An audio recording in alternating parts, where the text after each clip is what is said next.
সামনে একটা লড়াই আসবে এই দেশের মাটিতেই, মডারেট ইসলামের সাথে প্রকৃত ইসলামের লড়াই। জামাত একটি মডারেট ডেমোক্রেটিক ইসলামী দল এবং সেজন্য সকলের সাথে আমাদের সম্পর্ক হচ্ছে, সকলের সাথে আমাদের সম্পর্ক বৃদ্ধি হচ্ছে।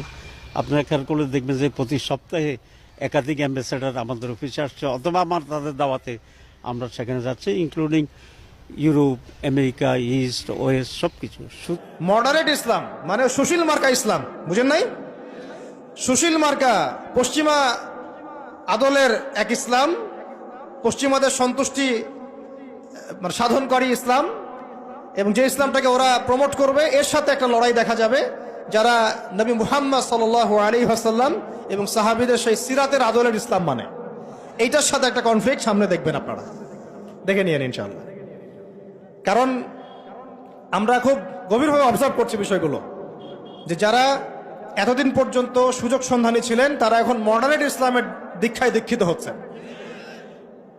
এই ইসলাম দিয়ে আল্লাহর জমিনে দিন কায়েম হবে না। ইসলামে আল্লাহর জমিনে দিন কায়েম করতে হলে সাহাবীদের ইসলাম নিয়ে আসতে হবে বাংলার জমিনে। সামনে একটা লড়াই আসবে।